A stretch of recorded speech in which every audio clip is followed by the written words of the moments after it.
Hi, this is Dennis with Second Chance Tackle, and today we're going to go back to a classic. I've had folks ask me about one of the reels that came in that Penn pile that I purchased. It's the Penn 209 Penn Peer. It's a level wind reel about the size of a Long Beach 65 with the level wind feature. Shares many of its pieces and parts with the 155 Penn Beach Master. So we're going to do this in two steps. I'm going to take this off and make sure it's cleaned well, and then we're going to come back and we're going to reassemble and take care of the servicing. So let's get started with getting the pieces and parts down. I'm going to do that by removing the handle side first. Now I like to take these handles off by reversing the star adjuster nut, and then we pretty much have it open in terms of the gear side plate, and we're going to take the gear side screws out now. This is a level wind reel, very popular, still popular today. They don't make them anymore. They've been replaced by other Penn level wind reels, but for the most part this one has stood the test of time, and if you ever need replacement pieces and parts, they are still available for this reel. Very popular reel. You can get the replacement parts through any authorized Penn distributor. One of those would be mysticparts.com, and you could also find a lot of these as either donor reels on eBay, or in some cases people have taken the reels apart and are selling the individual pieces and parts for them as well. So it's a reel that if you see in a used condition that needs some work, don't be afraid to go get it, because you can get replacements for any of the worn pieces and parts that may be out there. With those side plate screws removed, a couple of things are going to happen when we take this off. We have the internal workings. This is a nice clean reel, the first time I've seen it. But also you're going to lose the shroud, and the level wind assembly is going to come out, as will the spool. And I'm going to use my newly found ultrasonic cleaner to clean these parts up. So let's just continue taking this apart at the moment. Now I like to take, when I take the crossbars off, I like to put the non-gear side screws in there. That way I know that that's the screw piece that belongs there. And why is that? Well, because the two assemblies, one is wider than the other, one takes a wider screw. So just makes it easy for me to do it by keeping the pieces tied in with the crossbar from the non-gear side. And then there's only two screws left here. So these reels are fairly easy and uncomplicated to work on, but I do recommend, if you haven't worked on these reels in the past, you need a kind of a reminder to go on to a website like mysticparts.com, get the schematic for the reel, and that'll tell you the pieces and parts to order if you need pieces and parts. But more importantly, that schematic will show you the burst diagram for how this reel comes together or comes apart. There is a drive gear here that I'm going to take out of that. I'm going to put that assembly in here. I'm going to remove this side plate as well, and I am going to remove this, the bridge assembly, before I go into the ultrasonic cleaner. To do that, there's 4 screws on this side of the bridge plate. I'm going to take those out in order, no particular order. You notice I am cupping my hand, and that my hand has a protective glove on it just to keep the lubricants and general dirt and grime from that reel off of my hand. But I cup it because there's an anti-reverse dog under here that has a spring, and if you don't take care, that spring is going to shoot. Some folks recommend putting this into a gallon plastic bag to do that, so if it does shoot, that bag can contain it. I've had success doing it this way, so I'm just going to continue to do it for now. Push that through. That'll take the pressure off the spring, and when you push it through, you can actually see the spring is right here. In this case, I got lucky, it's sitting on top of the dog. So that's going to go into my parts tray, just the bottom of a milk jug, but that's where I put all my pieces and parts. And I'm not going to clean this assembly, or at least I'm not going to clean the drag washers and that off of this assembly. So we don't need to do anything there. There is a hard washer on here that I'm going to take off. And then there's one more piece I'm going to take off to complete this assembly. Oh, there's a couple more pieces. We're going to push down on the yoke to get the jack out of the way.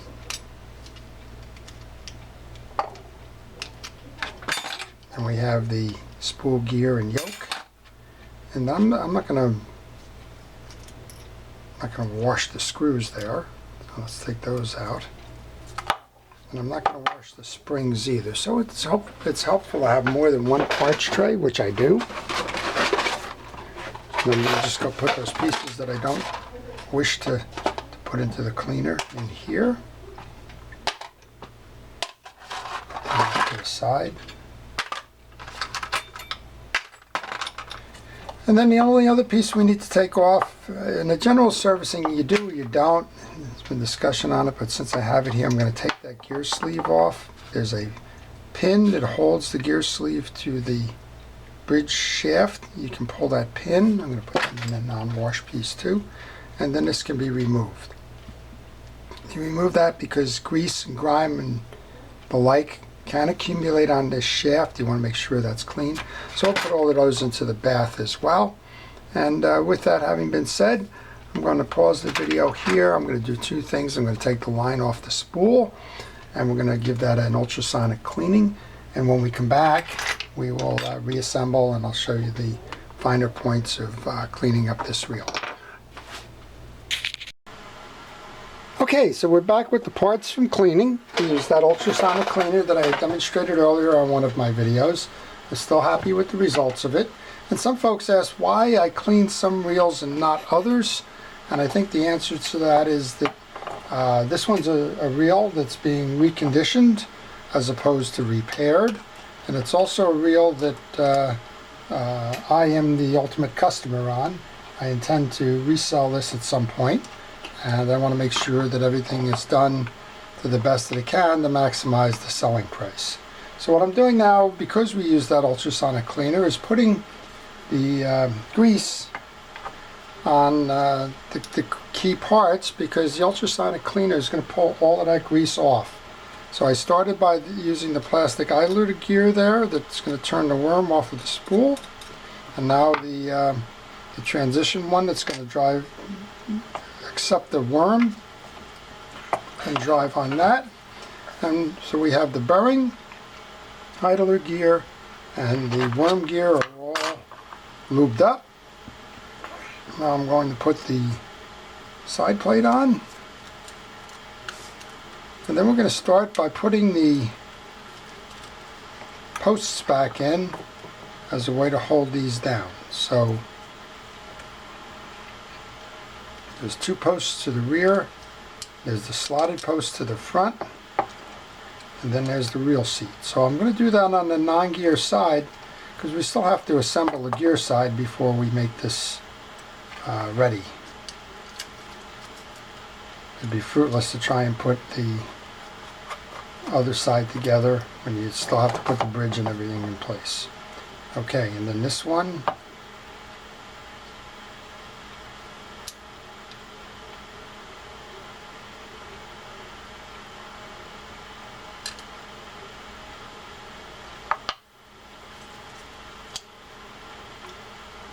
put one in the reel seat. There you go. Wondering why that looked odd. Okay, this one goes up top. And remember, I put the bearing side screws, I put on the pieces themselves. And the reason that I did that was so that I kept the short screws separate from the long screws. There are two different sizes on this reel because the side plate widths vary. Okay, I'll put the other one in.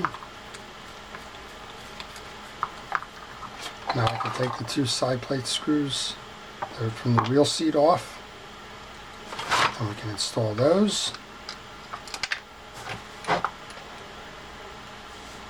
and then we can get on to rebuilding the reel. Not that this isn't part of that.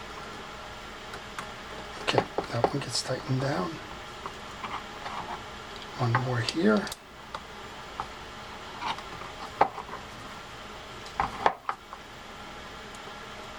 Alright, so that's the side plate then.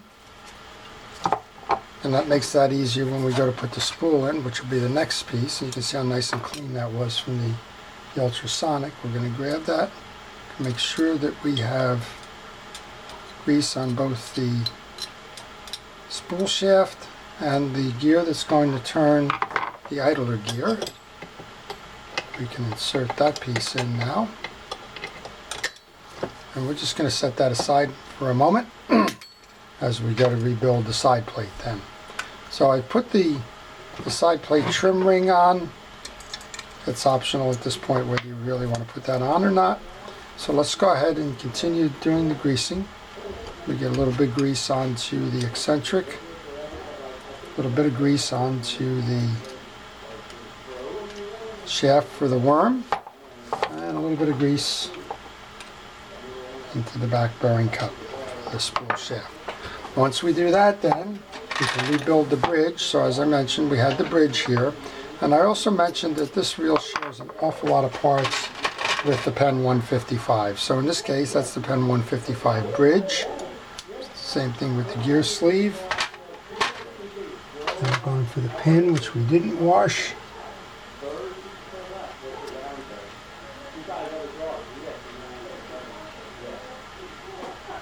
And put that back in. Sometimes you can press them, sometimes they actually have to be hammered on.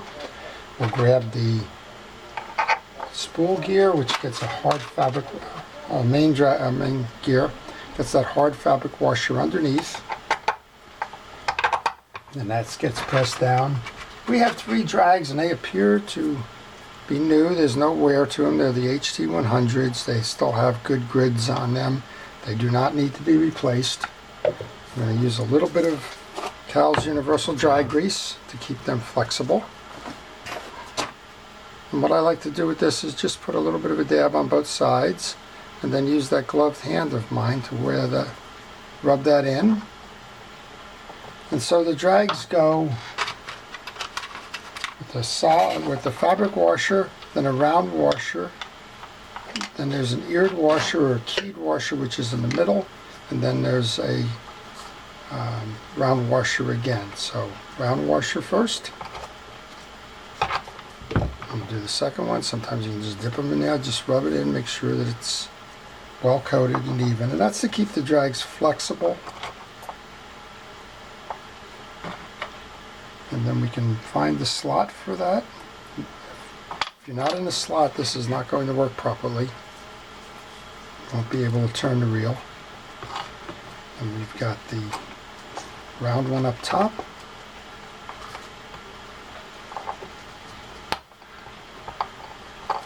And then we have the cap washer. So the bridge is done now. I'm going to put the grease off to the side for a moment. Next up then is the assembly of the yoke, spool gear, and jack. So this is the yoke. I'm going to put a little bit of grease onto both sides of that so that the spool gear spins easily. And grab the spool gear, which was cleaned. You want to make sure you put some grease in that because, of course, when it was cleaned, it took all the grease out of there. And if you don't grease it, it's just going to sound metallic as it meshes in. You can then make the spool gear with the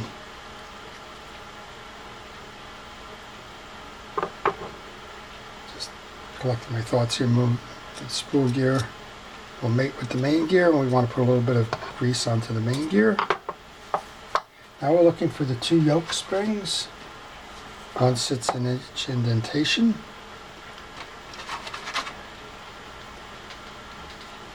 We can then place the yoke and the spool gear on top of that.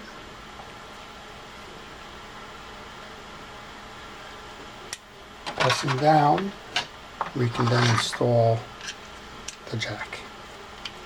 So that's your assembly of the yoke, spool gear, and jack with the springs underneath. It's now time to put the main bridge in. So we want to put the bridge in by putting it in from the bottom, pressing down on the yoke assembly and turning that bridge halfway, finding a fully threaded screw. There's two types of screws, fully threaded and partially threaded. The partially threaded goes under the springs so that the springs don't catch on those threads. We then put the anti-reverse dog behind the bridge plate, and we find that little spring, which if you're using a parts bucket, pretty good and easy to do. And that spring goes into this little cavity here created by that dog and is pressed into the wall. Now this is a spring, it will shoot, so be careful when installing. And that's how it looks properly installed. And then you continue the rotation of the bridge plate so that the screw lines up with that hole and partially tighten the hole. Once you do that, you can come back to the other sides.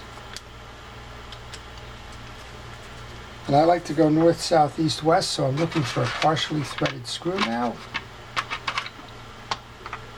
And these are the ones that have the partially threaded screw on them, and those are going to go up into the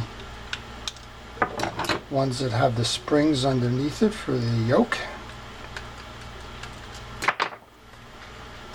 And sometimes you visually have to align them because you're not quite on them. Some of the Penn models, like the Jigmaster, have some studs that clip into the bridge. This one does not, so you have to kind of do a visual there. Then we'll start the third one. That means there's one more left in here. That goes on the bottom right. And once you get all of them fully threaded or partially threaded, you can go back and tighten them all up now. And the reason you leave them loose is that there is some play in this bridge, and so you've got to make sure that you have them all in before you tighten one down and then have difficulty putting one or more of the other ones in. Once you do that, you can give it a test drive, make sure it's working, which it is. And the next step would be the gear sleeve then. Since we haven't done anything, we did put grease in here. If we didn't put grease in there by removing the bridge, that's when you would use an oil in here. And as general maintenance, you can use the oil. That's the oil cap goes in there. And the oil cap then would open up, and you could put a drop of oil in there, and that would solve that piece of it. All right, so I'm going to just put this star adjuster on, and that's where we're going to stop with this one. We're going to remove the side cap here now for the worm assembly, and this one seems like it was tightened down pretty good. I'm just going to go grab a pliers here. This is one that can generally be done by hand, but not always.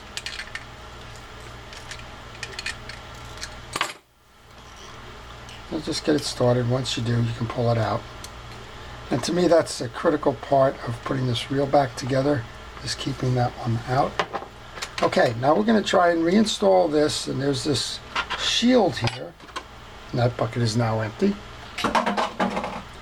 The shield has got to be lined up. It's got two sides. So the shield has two sides then. It has a narrow side, or a short side, and a long side. And the short side is going to go to the front.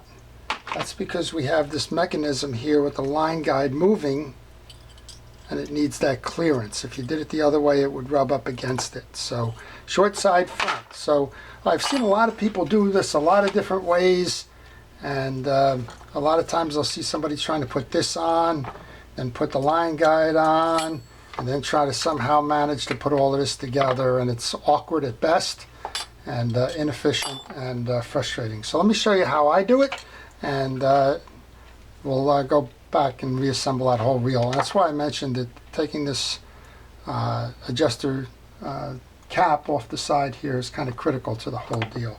So what I like to do is I like to get two screws started in this. I'll put the side plate on. And I'm going to get two screws started in this. I do the one up top, which is that grooved one that's going to accept the top of the line guide. And I'm not going to tighten them down all the way. I'm just going to get them started, just enough to grab. And then I'm going to do one towards the back. There's no particular reason other than I want that side plate stabilized, so that as you go to set that shield, that you take the wiggle and everything out of it. If you didn't put these in, this side plate would spin and would cause you all kinds of troubles. All right, 2 sides, short side front. This takes a little bit of patience. You're trying to put those 2 little tabs in the holes. Look at that, I got it on the first shot. Jeez, that doesn't always happen, but that's the way it works. Tighten down the one up top, that's the closest to it. That's going to hold the piece in place. Come back and tighten the one in the back. And then we go about putting the rest of these together. So we're going to take the 2 from the bottom side plate, or reel seat rather. Put those in. Check our parts bin. We should have one more of those side plate screws available. We do, and I mentioned along the way that the shorter screws belong in the reel seat and the longer screws belong in the cross posts. There we go with that. Give it a spin just to make sure it works. It's working fine, thank you very much. Okay, this assembly now. Let's just do the service on this one. This one's been cleaned again, so I just want to show you, you want to service the pawl. The pawl is the little piece, the cylinder with the fork in it, that's inside the cap. And all you need to do on that is make sure that the inside of the cap is clean, because sometimes grease and sand and the like get in there. I use a little cotton swab for that. And this was in the ultrasonic cleaner, so I didn't expect much there. We can put the cylinder back in then. And a drop of oil on that to keep that rotating freely. And those 2 little prongs are going to run into the grooves on the worm gear. So you want to reinstall that now. And this one doesn't necessarily line up all of the time. Sometimes you get lucky, sometimes you don't. So get it started by hand again, like I like to say. Tighten it down as much as you can. If it goes in straight, then you're in luck. Most of the time it doesn't, because those little tips are not in the groove. And all you have to do is just keep tightening, maybe 1/4 of a turn, whatever you can get out of it before you feel it rub up, and turn the worm. And then eventually you're going to find that it sits in the groove and you'll be able to tighten it down completely.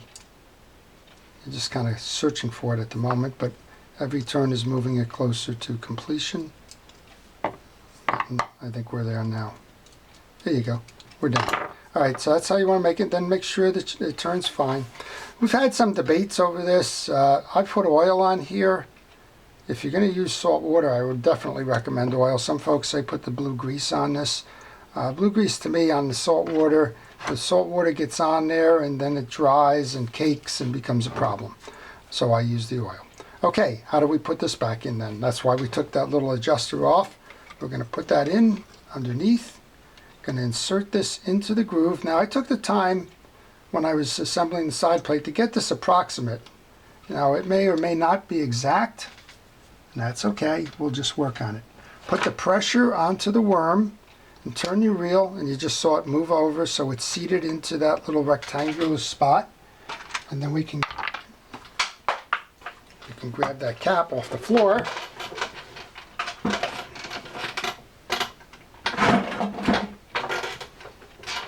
I guess I'm taking up juggling in addition to everything else. I have a clear mat on the floor in a very clean space because from time to time I do drop. I'm going to put a little bit of blue grease into the side of the case that's going to accept the other side of the worm shaft. And we're going to press in. It's a spring. We've loaded the spring onto that cap. And we're going to just tighten up here.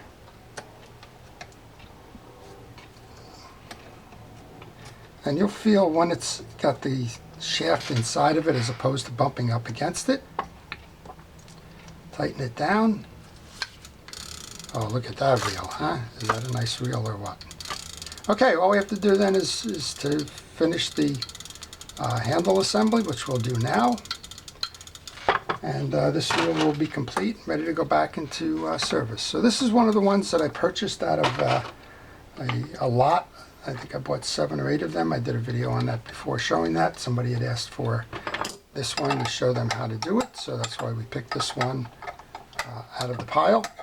And I'll get around to the other ones over time, but primarily the first things that I work on from fishing reel are my customers' reels.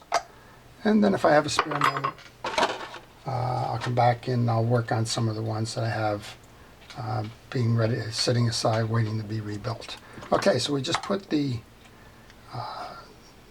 handle screw on. Some folks ask about this. This is an Allen Tanny aftermarket wrench. If you just have your Penn wrench, which came with the reel, that's fine. You work on it a lot. The other one is longer and thicker, so it makes it a little bit easier to grab it.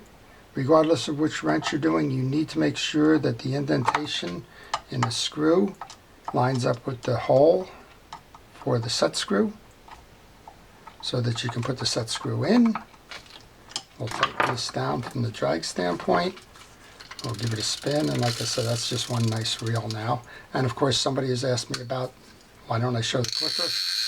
There's your clicker. So that's the reel. That's the Penn Peer 209 with the burgundy side plates. If you have the black side plates, that's fine as well. They all work the same. That's how to service it, how to restore it, how to clean it, and how to get it back fishing again. So I hope you've enjoyed it. If you did, please like it and subscribe. If you want to see more, please stay tuned as I post frequently on the reels that come into my shop. Thank you again for viewing. This is Dennis with Second Chance Tackle.